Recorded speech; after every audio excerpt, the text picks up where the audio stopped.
Welcome to episode 83 of Scar Bearers. I'm Chris DT Gordon. As always, it is wonderful to have you here with me today. And working in the background, we have Nate and Britton Barron helping me with the music and the post-production. If you want them to work on your projects, just reach out to them at, there we go, I do that at sign, Nate Barron. Well, folks, we are in the month of November, even though it might be later on in the month of November, and it's still gratitude month. Even though I practice gratitude every year, all throughout the year, and you should too, we're still big on gratitude right now. And if you find there's a student group or organization, or maybe even a school that could benefit from more gratitude, please reach out to me at chrisdtgordon.com so we can start a conversation and help those students become more grateful, positive, and resilient. And when you stop by chrisdtgordon.com, also go by the Chris DT Gordon's Tag and Pop Shop and pick up one of these nice t-shirts here. You know, you can't be too fashionable, so grab those. And if you use the promo code TAGPOP1, you'll get 20% off of your purchases. So check that out at chrisdtgordon.com. So I am joined by my new friend, Tequila Cousar. Tequila, how are you today? I am doing awesome. Thank you for the opportunity. I can't wait to hear. My pleasure. You know, you and I met a couple weeks ago at our friend CL King's Midnight Motivation. I don't know about you. I'm not a huge fan of speaking at midnight, but it worked. It did. Yeah. It was amazing, actually. Yeah, you know, and what I really liked about it was that was the first time I gave my signature talk without PowerPoint presentations. And I really had to edit a lot, but that's a great skill to have, a great muscle to flex, is to be able to edit on the fly. Because I had my phone, you know, showing me the time, and I knew, okay, I have this much to go, and I have this story I need to share. So I'm gonna have to snip things up before I start, you know, spewing it out. And so it was a really fun time, a really cool way to, you know, exercise those improv skills. I agree. Yeah, I agree. But it worked so simultaneously. Beautiful, I think, overall. yeah, it was very motivational and at midnight, so it was perfectly named. Mm-hmm. Yes, I agree. And I was awake for about an hour and a half afterwards. Oh yeah, it took me a little while to calm down too. So yeah. that was quite I guess revigorating, to say the least. Now, yeah. When I met you, Tequila, I was immediately struck by your first name. And so really quick, could you explain where your name comes from? Oh my goodness. So for the record, it is my biological name. This isn't a stage name or anything. It's a name. It's on your birth certificate. Yeah, absolutely. Okay. So my mom was 4 months.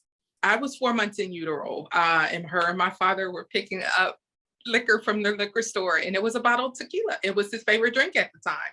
And my mom said, I think that this will be a great name for a girl. And here I am. Now, I have to ask, do you drink tequila? I do, but I like it mixed with something else. All right, gotcha. Well, you know something funny? What's that? Whenever we go visit Mexico, I get tons of free drinks. Oh, I'm sure. So yeah. I'm sure you're at the bar and someone says, tequila, yes? Right. Exactly. Wow, that's funny. Yes. Well, you know, I wish I had a fun alcohol-based drink, but, you know, someone will have to make a Chris, you know, liquor. But anyway, there is something we both share. We both share a goal-minded drive. You know, we are goal-oriented people. Mhm. However, there was one goal that eluded you for a long time. Could you please share about that? Yes. I love to ask the question, if you had 100 times to keep doing something and you failed, would you still try? Right? Would you still try to do it, or would you give up?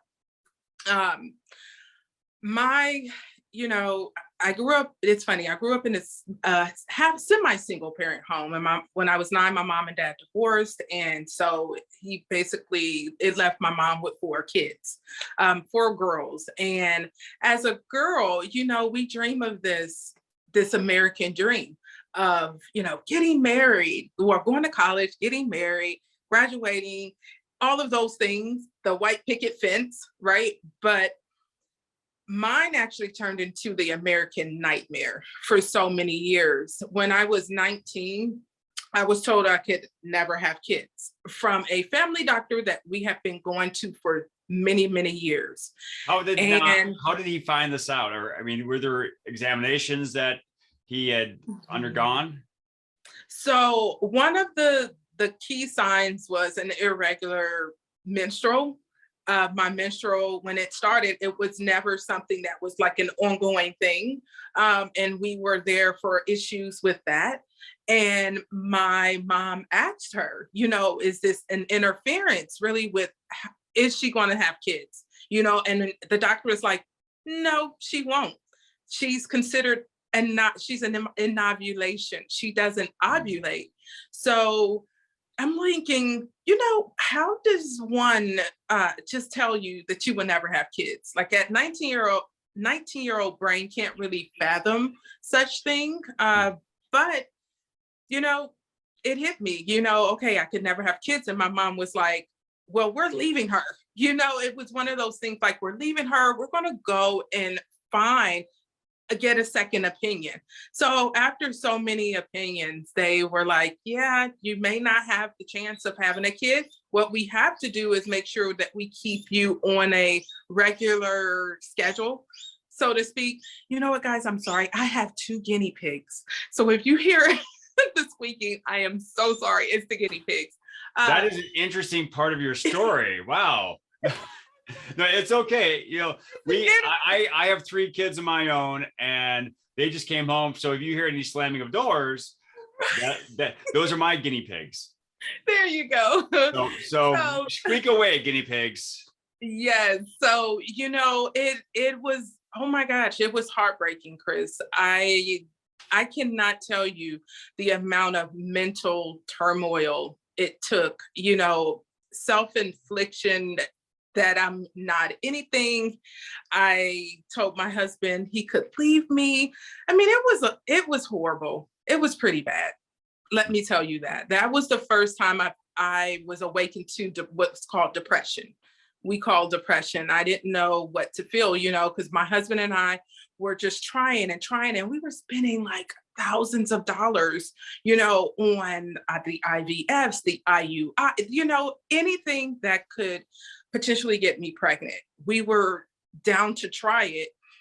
And it's funny because I thought, going through that period of infertility, I thought of a lady that I had worked with in high school. I went to a program. I was in a program where we took like these, a career directed program where I became a dental assistant. And it's funny because that led me into becoming a dental hygienist at the time. It's so funny how it all came together. But she suffered from infertility too. And it was, she told me so much how much pain she was in internally of not, having her kids. So I sympathized so much with her when I was going through it. I actually reached out to her. It's crazy. I reached out to her to really help me with the guidance. Like, what do I do mentally? How do I get through to this? So it had been, about 5 years down the road, and I completely just said, okay, I don't believe that I will ever have a kid. And then I denounced, like, I don't believe in God. Like, how can God let this happen to, me when this is one of my purposes here on earth, is to be fruitful and multiply. Mhm. So that was very painful, very. Did you have a very strong faith before that time? Oh my gosh, very strong. I was the type of person where, even at a small age, we were introduced to church, and I would be in church every Sunday. I mean, I even in high school, me and my sister, we were part of a program where we helped inner city kids, come to God. We were there every Saturday. We were in the community helping. So my faith was absolutely like strong. It was. Yeah. It was. So you have this foundation that has held you strong during your times of weakness for everything else. Then this one thing that society tells you, your faith tells you should do, you can't follow through on it. Yeah. So yeah, Yeah. I can see how that could, lead you to that darkened path. Mm-hmm. And you start to really think back. You start to think about, what did I do wrong? Right? You start thinking back, what did I do wrong? And you go past through all of these different phases in your life where you could have messed up. It's like, I was like, well, I don't think I did anything wrong, and that's how the mental turmoil really gets you, right? It gets you because you think that it's you, and it's just not you. It's not you. I even, it's crazy because I told my husband, I said, look, I'm half of a woman. I can't produce you a child. You have permission to divorce me. Mm. I mean, I was okay with it. Yeah. Yeah. I'm guessing Yeah. he didn't, though. No, he did Okay. not. He said, That would have been awful. And he did. No. Story's over. That would have been awful. No, he said, it's all about you. Even if we don't have a child in this life together, I still love you for who you are. Mm. And that meant the world to me. It did. It did. So, thinking after the 5 to 7 year mark, like that's how long we were really trying, I gave up and I said, okay, I stopped believing. I stopped trying. But in it all, I was like, I have to have some sort of faith, that this is going to happen. I have to trust the journey. So what I started doing is, I'm a reader. I'm a lifelong learner. I've always loved reading. So I just started reading a whole lot of mindset, self-help, positive books, right? I mean, I injected myself so much with the knowledge of just loving myself. I lost over that 2 years, I had lost 65 pounds. I, turned my faith back to God, and I became pregnant. Okay. So, I mean, you said that you had stopped trying different things. So it's just like one time and hey, guess what? Yes. Wow. It was crazy. It was, I believe in the power of meditation. Mm-hmm. I know everybody has their own way of really alignment and peace, but I'm a meditator. I believe in it highly because it does things outside of us that we think we can control, that we can't. It controls things that we can't control. So one morning, I'm awakened and I'm just like, okay, something doesn't feel right. It's weird. Something doesn't feel right. So long story short, after taking hundreds of pregnancy tests, I mean, that's why I say 100 shots, like 100 times would you try. I did over 150 plus pregnancy tests. This one time I had it. They were just stacked underneath my sink. I took it at 5 a.m. in the morning. I can remember it so clearly. It was December 9th, 2010.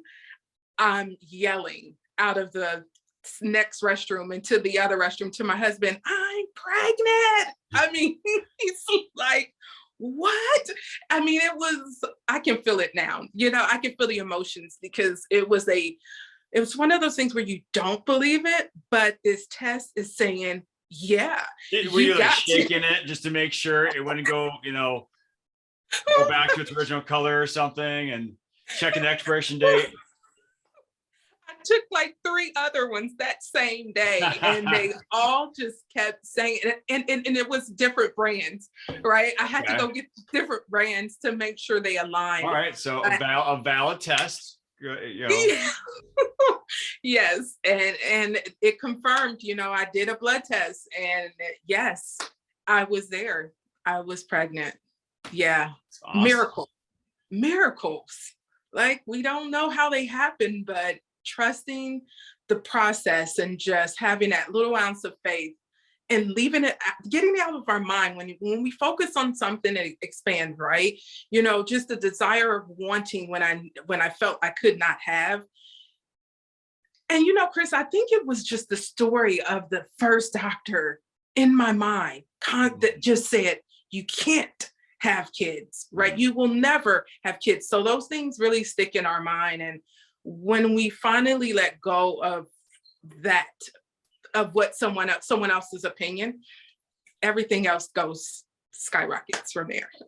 I think that's huge. Not that we're going to make a bunch of people pregnant by saying, just think that, and whatever will happen. But I think you're absolutely right when you say that taking other people's opinions off of our shoulders is such a weight drop. It's not 65 pounds physically, but it feels like 65 pounds mentally, because you don't have to worry about living up to their expectations or their opinion. And so I think that's absolutely huge, because we are inundated with other people's opinions, whether it's on Facebook or Instagram or whatever you watch, whatever you subscribe to. And by living your own life and following your path, I think that's a way not only to achieve your goals, but living a life of happiness. Yeah. Because it's your life you're living, no one else's. Yeah, absolutely. Absolutely. And just from that experience alone, it really created the goal catcher in me, right? I mean, I thought, okay, if that's the darkest moment I've been through in my life and I made it, what else can come? Like, I feel bulletproof now. I can do anything. I know it's going to take work, but it'll be worth it at the end. Yeah. So what have you accomplished since then? Oh my gosh. So when I had my daughter, I quit my full-time job as a dental hygienist, and that was in 2011. And what I did was I jumped directly into being a mompreneur. I took skills that I've learned through the years, because I did some entrepreneurship in college to help me with schooling, so I could break that broke college mentality. So I did take the skills I know, I applied it in actually like a direct selling business, and it just really worked out.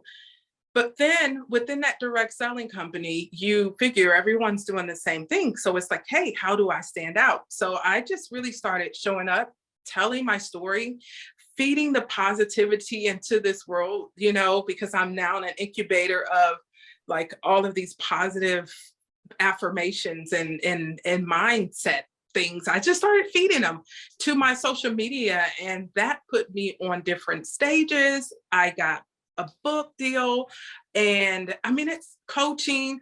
A lot of stuff was just really birthed from the change. That change. Yeah. That's fantastic. And so when